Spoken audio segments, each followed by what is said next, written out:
إن الحمد لله نحمده ونستعينه ونستغفره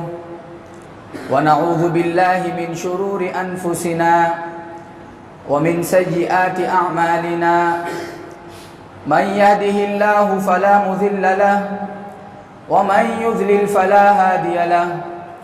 وأشهد أن لا إله إلا الله وحده لا شريك له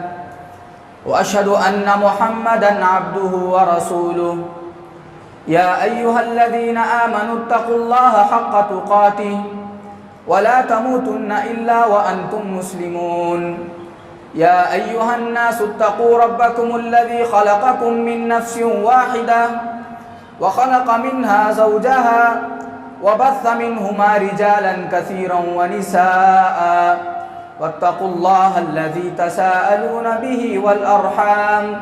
إن الله كان عليكم رقيبا يا أيها الذين آمنوا اتقوا الله وقولوا قولا سديدا يصلح لكم أعمالكم ويغفر لكم ذنوبكم ومن يطع الله ورسوله فقد فاز فوزا عظيما أما بعد فإن خير الحديث كتاب الله وخير الهدي هدي محمد صلى الله عليه وسلم وشر الأمور محدثاتها وكل محدثة بدعة وكل بدعة ضلالة وكل ضلالة في النار فأعوذ بالله السميع العليم من الشيطان الرجيم بسم الله الرحمن الرحيم كل نفس ذائقة الموت. حاضرین جمعہ، بزرگان دین، نوجوانان اسلام، ابھی ہم نے پچھلے اتوار ایک اہم موضوع پر ایک پروگرام کیا جس میں مفصل طور پر جنازے کے احکام و مسائل، کس طرح سے میت کو مرتے وقت میں، کفناتے وقت میں، غسل دیتے وقت میں، دفناتے وقت میں کن چیزوں کا لحاظ رکھنا چاہیے، شریعت اسلامیہ جب کسی کے گھر میں کسی کا انتقال ہو جاتا ہے تو کن امور کا لحاظ رکھنا چاہیے. ہم نے اس سے متعلق مفصل طور پر احکام و مسائل سیکھے. ہمارے اس پروگرام کا ایک حصہ یہ بھی تھا کہ ہم کچھ اشخاص مل کر، جن کے دلوں میں اللہ سبحانہ و تعالیٰ یہ توفیق ڈالے کہ ہم قبرستان جائیں، قبر کے پاس کھڑے ہوں، وہاں پر کھڑے ہو کر قبر میں کیا کیفیات ہوا کرتی ہیں، میت کو دفنانے کے بعد قبر میں میت سے متعلق کب سوالات پوچھے جاتے ہیں، جب ایک مردے کو مکمل طور پر دفن کر کے مٹی وغیرہ کر کے جب لوگ چلے جاتے ہیں، پھر اس کی روح کے ساتھ کیا معاملہ کیا جاتا ہے، بندے کی روح کیا قبر میں رہتی ہے یا اس کو آسمانوں میں لے کر جایا جاتا ہے، اس کے بعد بندے کو عذاب کس طرح سے دیا جاتا ہے، قبر میں اس کے لیے رحمتیں کس طرح سے دی جاتی ہیں، جنت کی کس طرح سے کھڑکی کھولی جاتی ہے. پھر محترم سامعین کرام، اس طرح کے کئی مسائل ہمارے ذہن میں تھا کہ ہم جا کر قبرستان میں قبر کے پاس کھڑے ہو کر قبر کا تصور رکھیں، میت کو ہم اپنی ذہن میں رکھ کر ان احکام و مسائل کو جانیں. لیکن بارش کی کثرت کی وجہ سے ہم وہ عمل نہیں کر سکے. تو میں نے آج کے اس خطبہ جمعہ سے یہ طے کیا کہ وہ جو اہم پہلو تھا، جو قبر کے سامنے کھڑے ہو کر ہمارے صحابہ کرام کا، اللہ کے رسول صلی اللہ علیہ وسلم کا یہ عمل تھا کہ جب کبھی آپ قبرستان جاتے، وہاں پر قبر کے پاس کھڑے ہو کر قبرستان کی زیارت کیا کرتے تھے، قبر کے پاس کھڑے ہو کر رویا کرتے تھے. آخرت کی جو سب سے پہلی منزل ہے، اس منزل کو یاد کر کے صحابہ کرام، ہمارے اسلاف کثرت سے رویا کرتے تھے. ہمارا بھی یہ پلان تھا، یہ پروگرام تھا کہ ہم بھی قبرستان میں جا کر قبر کے پاس کھڑے ہو کر اس منظر کو یاد کریں، آخرت کی اس سب سے پہلی منزل کا تذکرہ کریں، وہاں پر جو اس کی ہولناکیاں ہیں، اس کی جو خطرناکیاں ہیں، ان سے متعلق معلومات حاصل کریں. جب بندہ پریکٹیکلی طور پر، عملی طور پر یہ کام انجام دیتا ہے تو محترم سامعین کرام، اس کی زندگی سے معصیتیں، گناہ اور غلط کام یا جو برے کام اپنی زندگیوں میں انجام دیتا ہے، یا وہ چاہتا ہے کہ میں اپنی اس گناہوں کی زندگی سے توبہ کروں, تھوڑا سا پیچھے آؤں, لیکن بندہ اپنی دنیاوی زندگی میں مصروف ہوتے ہوئے ان غلط کاموں کو نہیں چھوڑ سکتا. تو اللہ کے رسول صلی اللہ علیہ وسلم ہمیں یہ عمل سکھاتے ہیں کہ ہم قبرستانوں کو جایا کریں, ان میتوں کو یاد کریں جو لوگ جن کے پاس بڑی بڑی جائیدادیں تھیں, جن کے پاس بہت زیادہ بنگلے تھے, جن کے پاس دنیا کی ہر چیز میسر تھی. جب روح ان کے جسموں سے قبض ہو گئی اور ان کو قبروں میں ڈال دیا گیا تو ان کی نہ جائیدادیں کام آئی, نہ ان کا مال کام آیا, نہ ان کی اعلیٰ اولاد کام آئی, نہ ان کے رشتہ دار کام آئے, نہ ان کے بڑے بڑے نسب کام آئے. صرف ان کے پاس وہی کام آیا جو انہوں نے دنیا میں آ کر مسجدوں میں قرآن کی تلاوت کرتے, نمازوں کی پابندی کرتے, ذکر و اذکار کرتے. محترم سامعین کرام, گویا کہ ان کا ذاتی عمل ہی ان کو اس خبر میں فائدہ پہنچاتا. بندہ جب تک یہ تصور قبر کے پاس کھڑے ہو کر نہیں کرے گا, محترم سامعین کرام, اس کے دل میں اللہ کا خوف نہیں آئے گا. آخرت کے جو عذابات ہیں, جو ہولناکیاں ہیں, جو خطرناکیاں ہیں, ہرگز اس کے ذہن میں یہ تصور نہیں آ سکتا. ہمیں اور آپ کو چاہیے کہ ہم جس جماعت کے پابند ہیں, ہم یہ دعویٰ کرتے ہیں کہ ہم فلاں جماعت کے پابند ہیں, فلاں جماعت کے پابند ہیں, تو ہمیں چاہیے کہ مکمل طور پر اس کے جو اللہ کے رسول صلی اللہ علیہ وسلم کے طریقے تھے, جو ہمارے اسلاف کے طریقے تھے, ذرہ ہم اس پر عمل کریں. ہم جو ہے جتنے بھی طور طریقے ہیں مکمل طور پر اس پر عمل کریں. محترم سامعین کرام, ہمارے اور آپ کے پاس, ہماری اور آپ کی جماعت میں قبرستان میں جانے کا تصور نہیں ہے, بلکہ لوگ جو ہے شرکیہ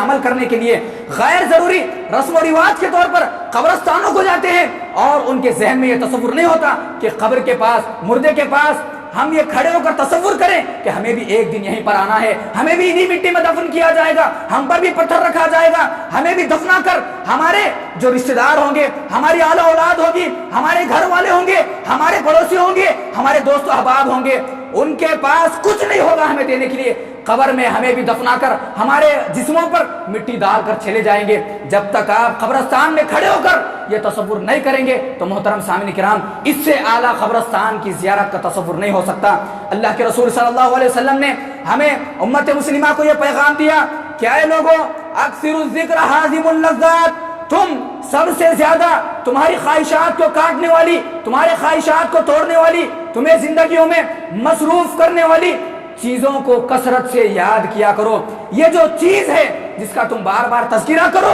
یہ تمہارے خواہشات کو کاٹنے والی ہے, توڑنے والی ہے. یہ تمہاری دنیاوی زندگیاں جو تم مصروف ہو چکے ہو ان کی کمروں کو توڑنے والی ہے, یعنی الموت. تم موت کو کثرت سے یاد کیا کرو. صبح و شام گناہوں میں جب کبھی ہم زندگی بسر کرتے ہیں, کوئی غلط کام کرتے ہیں, تو علی الفور اللہ کے رسول صلی اللہ علیہ وسلم نے ہمیں حکم دیا کہ تم موت کو یاد کر لو. اگر تمہاری روح, جان لو کہ اس وقت میں قبض ہو جائے, تمہاری روح نکال لی جائے, فرشتے تمہارے پاس اب حاضر ہو جائیں, جس وقت میں تم گناہ کر رہے ہو, غلط کام کر رہے ہو, تم یہ تصور کرو کہ تمہارے پاس اگر روح آ جائے, فرشتے آ جائیں, تمہاری روح قبض ہو جائے, تو اللہ کے پاس کیا اس کیفیت میں ہم حاضر ہو سکتے ہیں؟ اللہ کے رسول صلی اللہ علیہ وسلم نے کہا, تمہاری خواہشات کو کاٹنے والی, تمہاری خواہشات کی کمر توڑنے والی, تمہارے خواہشات کو جو ہے تباہ و برباد کرنے والی چیز موت کو کثرت سے یاد کرو. محترم سامعین کرام, اللہ کے رسول صلی اللہ علیہ وسلم نے ہمیں حکم دیا. اور ابن عمر رضی اللہ عنہ سے ایک حدیث مروی ہے, اللہ کے رسول صلی اللہ علیہ وسلم نے فرمایا, ابن ماجہ کی حدیث ہے کہ اے لوگوں, اللہ کے رسول صلی اللہ علیہ وسلم ایک جماعت میں بیٹھے ہوئے تھے, انصار کی ایک جماعت میں بیٹھے ہوئے تھے. صحابہ کرام نے اللہ کے رسول صلی اللہ علیہ وسلم نے سے سوال کیا, اے اللہ کے رسول, کون سا مومن سب سے زیادہ افضل ہے, فضیلت والا مسلمان سب سے زیادہ کون ہے؟ اللہ کے رسول صلی اللہ علیہ وسلم نے فرمایا, جس کے اخلاق سب سے اچھے ہوں وہ سب سے زیادہ فضیلت والا ہے. آگے صحابہ کرام نے پوچھا, اے اللہ کے رسول, فأی المؤمن اکیس, سب سے چالاک, عقل مند, اور دنیا میں جو سب سے زیادہ عقل مندی کے ساتھ زندگی گزارنے والا مومن کون ہے؟ صحابہ کرام نے پوچھا. اللہ کے رسول صلی اللہ علیہ وسلم نے فرمایا, اکثرهم للموت ذکر واحسنهم لما بعده استعدادا, سب سے زیادہ چالاک مسلمان وہ نہیں ہے جو اپنے مال کو اچھے بڑے بڑے کمپنیوں میں انویسٹ کر کے, بڑی بڑی تجارتیں حاصل کر کے, بڑی بڑی تجارتیں اور بڑی بڑی ڈگریاں حاصل کرتا ہے, وہ شخص بھی دنیاوی اعتبار سے چالاک ہے. لیکن چالاک شخص اسلامی اعتبار سے, اسلام کا یہ تصور ہے کہ چالاک شخص وہی ہے, چالاک شخص وہی ہے, دنیا میں بھی آخرت میں بھی چالاک شخص وہی ہے. اللہ کے رسول صلی اللہ علیہ وسلم نے ہمیں یہ بیان کیا کہ جو شخص کثرت سے موت کو یاد کرتا ہے وہی شخص جو ہے دنیا میں سب سے زیادہ چالاک ہے۔ اور اللہ کے رسول صلی اللہ علیہ وسلم نے فرمایا وَأَحْسَنُهُمْ، ان میں سے سب سے زیادہ بہتر ہے۔ کثرت سے موت کو صرف یاد کرنا نہیں ہے، صرف گڑ گڑانا نہیں ہے، صرف رونا نہیں ہے، موت کی ان ہولناکیوں کو یاد کر کے صرف آنسو بہانا نہیں ہے، بلکہ آگے کی تیاری کرنا ہے۔ موت کے بعد، ہمارے انتقال کے بعد، ہمارا جنازہ اٹھنے کے بعد، ہمیں قبر میں لٹانے کے بعد، ہم پر مٹی ڈالنے کے بعد، اس کے بعد کی تیاری کرنا ہے۔ جو سوالات قبر میں ہم سے پوچھے جائیں گے اس کی تیاری کرنا ہے۔ سب سے زیادہ چالاک مسلمان وہی ہے جو موت کو کثرت سے یاد کرتا ہے، اور ان میں سے بہتر وہ ہے جو موت کے بعد کی تیاری کرتا ہے۔ محترم سامعین کرام، ہمارے سلف کا یہ عمل تھا کہ وہ کثرت سے موت کو یاد کیا کرتے تھے اپنی زندگیوں میں، وہ اسی وجہ سے پابند ہوتے تھے، اپنی نمازوں میں، اپنے ذکر و اذکار میں، اپنی دعاؤں میں، اپنی قرآن کی تلاوت میں، اور اپنی تجارتوں میں جو وہ حلال زندگی گزارتے تھے، وہ اسی وجہ سے پابند ہوتے تھے کیونکہ وہ موت کو کثرت سے یاد کرتے تھے۔ اگر میں اپنی اس گناہ کی زندگی میں اللہ کے پاس حاضر ہو جاؤں، فرشتہ مجھے لینے کے لیے آ جائے، تو میں کیا اللہ کے سامنے جواب دوں گا؟ اللہ کے رسول صلی اللہ علیہ وسلم، ان کے صحابہ کرام کا عمل، تابعین، تبع تابعین، بزرگان دین، ان کا یہی عمل ہے کہ وہ اٹھتے بیٹھتے کثرت سے موت کو یاد کرتے تھے کہ جب میرا انتقال ہو جائے گا، جب مجھے کفن پہنایا جائے گا، جب میری آنکھیں بند کی جائیں گی، جب فرشتے میری روح قبض کرنے آئیں گے، پھر اس کے بعد مجھے جو ہے غسل دیا جائے گا، میرے ہاتھ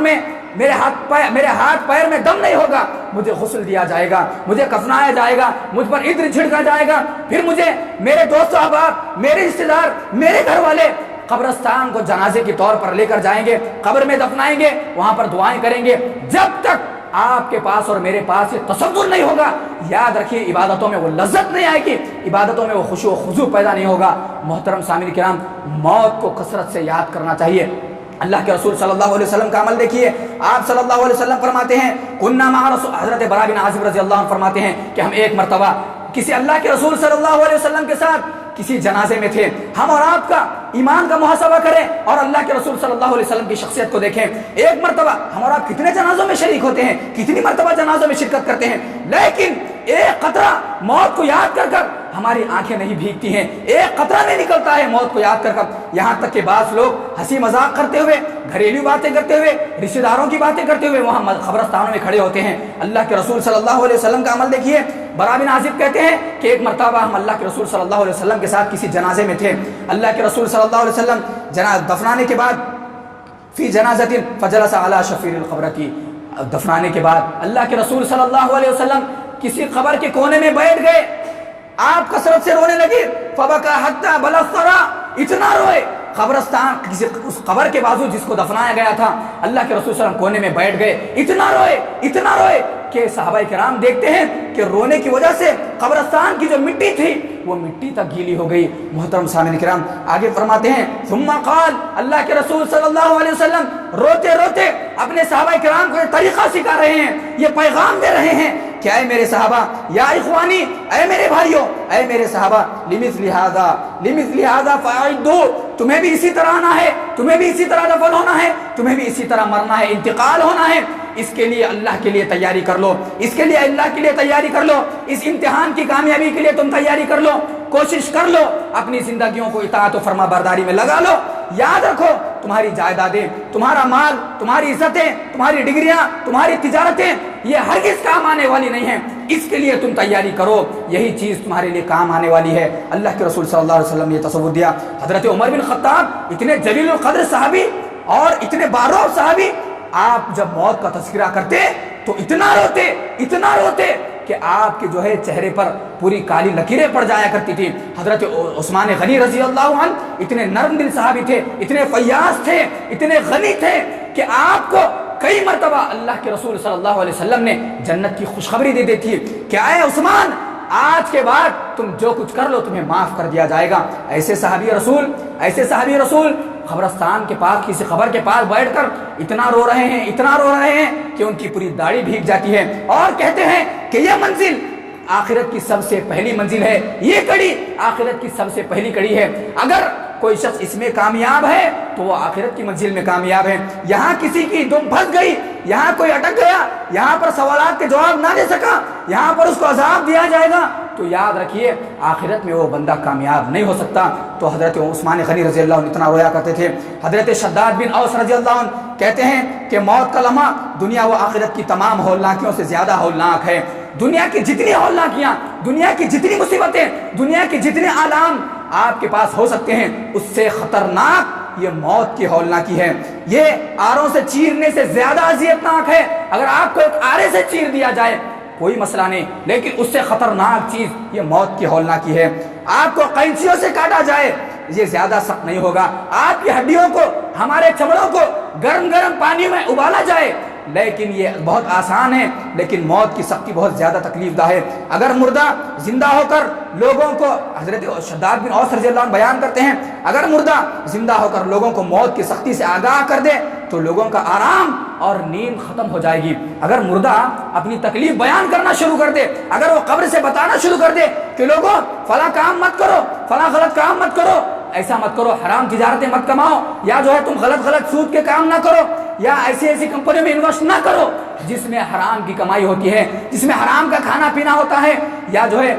اپنی نمازوں کو اطاعت و فرما برداری میں گزارو۔ مردے بولنا شروع کر دیں تو ہماری لذتوں کی جو زندگیاں ہیں، ہمارے چہروں پہ جو خوشیاں ہیں، ہم جو آج خوشیوں کی زندگی گزار رہے ہیں، اللہ کی یاد سے غافل ہیں، ذکر و اذکار سے غافل ہیں، نمازوں سے غافل ہیں، تو حضرت شداد بن اوس کہتے ہیں کہ لوگ جو ہے ہنسنا چھوڑ دیں گے اور نیند و آرام چھوڑ دیں گے۔ محترم سامعین کرام، موت کو کثرت سے یاد کیا کریں۔ صحابہ کرام کا عمل یہی تھا کہ کثرت سے موت کو یاد کرتے تھے، اسی لیے وہ نمازوں کے پابند ہوا کرتے تھے۔ حضرت عمر بن عبدالعزیز جو بہت بڑے تابعی ہیں اور 5ویں خلیفۃ المسلمین ہیں، وہ کہتے ہیں اللہم ہون علی الموت، یا اللہ مجھ پر موت کی سختی آسان فرما، یہ بڑی سخت موت کی سختی ہوا کرتی ہے، میں اس کو برداشت نہیں کر سکتا۔ حضرت عمر بن خطاب دعائیں کرتے تھے۔ محترم سامعین کرام، اللہ کے رسول صلی اللہ علیہ وسلم کا عمل ہے، صحابہ کرام کا یہی عمل ہے کہ وہ موت کو کثرت سے یاد کرتے تھے۔ میں نے آپ کے سامنے حدیث بھی پیش کی، اکثر الذکر ہادم اللذات، تمہاری خواہشات کو کاٹنے والی، تمہاری خواہشات کو توڑنے والی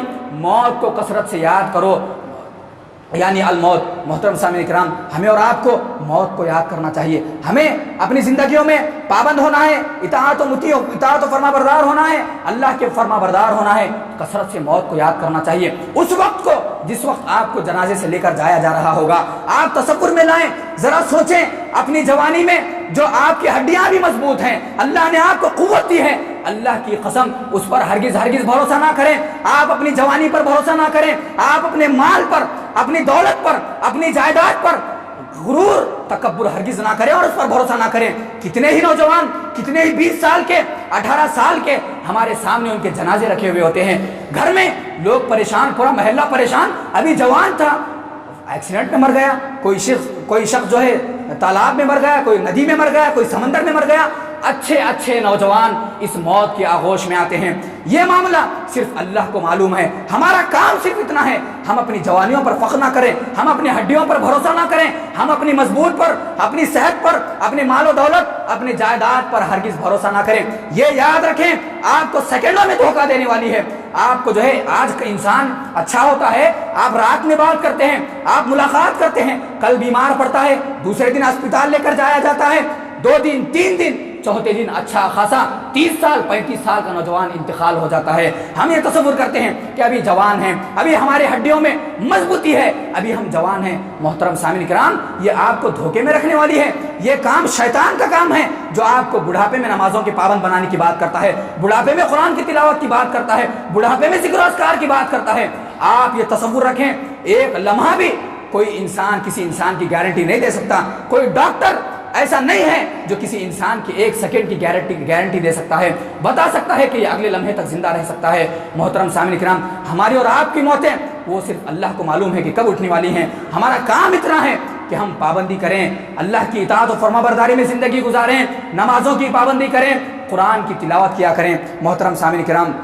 ایک دوسرا جو موضوع کا شق ہے وہ یہ ہے کہ موت کو کیسے یاد کیا جاتا ہے۔ جب آپ اپنی روح کا تصور کریں گے کہ ہماری روح کس طرح سے نکالی جائے گی، کس طرح سے روح اٹھائی جائے گی، تو تبھی بھی آپ کو موت کا سب سے اعلیٰ درجے میں تصور آئے گا۔ محترم سامعین کرام، مسند احمد کی ایک مفصل حدیث ہے، اللہ کے رسول صلی اللہ علیہ وسلم فرماتے ہیں کہ موت کو جو ہے، جو مومن کی موت ہوا کرتی ہے کس طرح سے نکالی جاتی ہے، یعنی کسی ایک اچھے پابند اطاعت و فرما بردار جو اللہ کی اطاعت میں اپنی زندگی گزارتا تھا، اس کی روح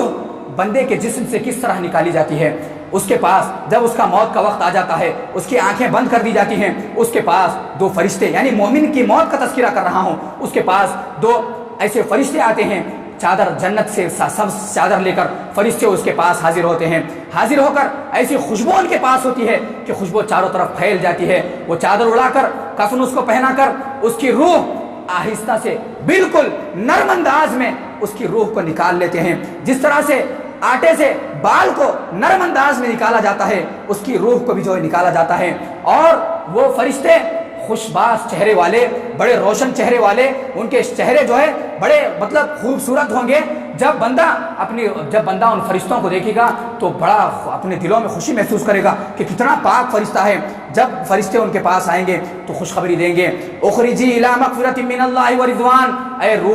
روح تو نکل جا، تیرے رب کی طرف سے آج تیرے لیے رضامندی ہے، خوشخبری ہے، تیرا رب آج تجھ سے راضی ہے۔ کن اشخاص کے لیے؟ جو لوگ دنیا میں پابند ہوتے تھے، اللہ کی اطاعت و فرما برداری میں زندگی گزارتے تھے۔ پھر اس کے بعد موت کی نکلنے کی کیفیت، موت جب نکلتی ہے تو اس کو آہستہ سے بالکل نکالا جاتا ہے، اس کو نکال کر بال کی طرح آہستہ سے نرم انداز میں، تاکہ تکلیف نہ ہو، اس روح کو نکال کر فرشتے، میتیں ہم جب دیکھتے ہیں جب مردہ رکھا ہوا ہوتا ہے تو گویا کہ وہ پروسیس چلتا ہے، روح کو آہستہ نکال کر فرشتے جو فرما بردار ہوتا ہے وہ آسمانوں کی طرف لے کر جایا جاتا ہے، پاک روح کو آسمان کی طرف لے کر جایا جاتا ہے۔ جب پہلے آسمان میں اس روح کو لے کر جاتے رہتے ہیں تو جو آسمان میں دروازوں پر فرشتے بیٹھے ہوئے رہتے ہیں ان کو اس روح کی خوشبو محسوس ہوتی ہے، اور وہ آنے سے پہلے ہی کہہ دیتے ہیں کہ آج کوئی پاک روح آ رہی ہے، کوئی پاک روح آ رہی ہے۔ فرشتے جب لے کر، موت کے فرشتے اس روح کو آسمان میں لے کر پہنچ جاتے ہیں تو وہ فرشتے پوچھتے ہیں کہ کس کو لے کر آئے ہو؟ تو وہ کہتے ہیں کہ فلان ابن فلان آیا ہے، عبداللہ بن فلان آیا ہوا ہے، نام لے کر بیان کرتے ہیں۔ تو وہ کہتے ہیں کہ یہ پاک بندہ تھا، دنیا میں اس نے اپنی زندگی اطاعت و فرما برداری کے ساتھ گزاری، دنیا میں اس نے اللہ کی اطاعت میں، اللہ کے رسول صلی اللہ علیہ وسلم کی اطاعت میں اپنی زندگی گزاری۔ اس روح کو فرشتے دروازے کھول دیتے ہیں، ان کو سلام علیکم طبتم فیہا خالدون، سلام کے ساتھ سلام کرتے ہوئے ان کو جنت میں لے کر جائیں گے، ان کو جو ہے دوسرے آسمان پر لے کر جائیں گے۔ بندے کا اکرام دیکھیے کہ فرشتے جو آسمان میں بیٹھے ہوئے رہیں گے ان کو اس روح کو لے کر دوسرے آسمان تک چھوڑیں گے۔ یعنی آپ کے پاس جب مہمان آتا ہے تو آپ گھر تک چھوڑتے ہیں نا، تو پہلے آسمان والے فرشتے دوسرے آسمان تک اس روح کو چھوڑیں گے، پھر دوسرے آسمان والے فرشتے ان کو استقبال کریں گے، ان کو جو ہے اچھے کلمات کہیں گے جو پاک روح ہوگی، پھر دوسرے آسمان والے تیسرے آسمان پہ، تیسرے آسمان والے چوتھے آسمان پہ لے کر جائیں گے۔ یعنی جب میت کو غسل دیا جائے گا، کفنایا جائے گا، اس کو جو ہے جنازے سے قبرستان تک لے کر جایا جائے گا تو بندے کے ساتھ یہ پروسیس کیا جاتا ہے۔ عموماً لوگ سوال پوچھتے ہیں کہ روح کہاں پر رہتی ہے، روح کو کس طرح لے جایا جاتا ہے، کس طرح سے لایا جاتا ہے؟ تو محترم سامعین کرام، اس کو جو ہے چوتھے سے پانچویں آسمان پر، پانچویں سے ساتویں، پھر اللہ کے بندہ جب ساتویں آسمان پر ہوتا ہے تو محترم سامعین کرام، اللہ سبحانہ و تعالیٰ قرآن مجید میں اس کی گواہی دیتے فرمایا یشہدھا المقربون، جو قریب اللہ سبحانہ و تعالیٰ کے پابند بندے ہوا کرتے ہیں وہ اللہ کے پاس حاضر کیے جاتے ہیں۔ اللہ سبحانہ و تعالیٰ کہتا ہے کہ ان کو علیین میں، یعنی وہ روحیں جو پاک روحیں اس جگہ پر ہوا کرتی ہیں، علیین سجین، ہم نے نام تو سنا ہوگا، پاک روح جو ہوگی اللہ سبحانہ و تعالیٰ حکم دے گا کہ اس روح کو جو ہے علیین میں رکھ دینا، اس روح کو علیین میں شمار کر دینا، یعنی لکھ دینا۔ ایک دفتر ہوگا یا ایک جگہ ہوگی جو ہے بندے کا نام لکھ دیا جائے گا، یہ بندہ علیین میں سے شمار کیا جاتا ہے۔ پھر اس کے بعد اللہ سبحانہ و تعالیٰ کی طرف سے اس روح کو واپس دنیا میں لایا جائے گا۔ جب وہ روح قبر میں آئے گی ہم دفنا دیں گے، جب وہ اس روح کو لایا جائے گا پھر مردے میں ڈال دی جائے گی۔ اس کے بعد منکر نکیر، سخت ترین فرشتے اس روح کے پاس آئیں گے، اس جسم کے پاس آئیں گے۔ ان کی کیفیت یہ ہے، ان کی منکر نکیر کی صفت احادیث میں آتی ہے، بڑے سخت چہرے والے ہوں گے، وہ جو ہے ان کے دانت بڑے ڈراؤنے والے چہرے ہوں گے۔ جب بندے مسلمان پابند جو شخص ہوا کرتا ہے، جو پاک روح ہوا کرتی ہے، ان کی اس چہرے کو دیکھ کر ڈرے گی نہیں، گھبرائے گی نہیں، اور جو ہے اس روح کو دیکھ کر وہ بندہ ڈرے گا نہیں، بلکہ ہمت کے ساتھ، جرأت کے ساتھ وہاں پر لیٹا ہوا ہوگا۔ جب اس کو سوالات پوچھے جائیں گے، جب اس کے ساتھ سوالات پوچھے جائیں گے تو محترم سامعین کرام، باقاعدہ طور پر وہ جیسے ہی سوال پوچھیں گے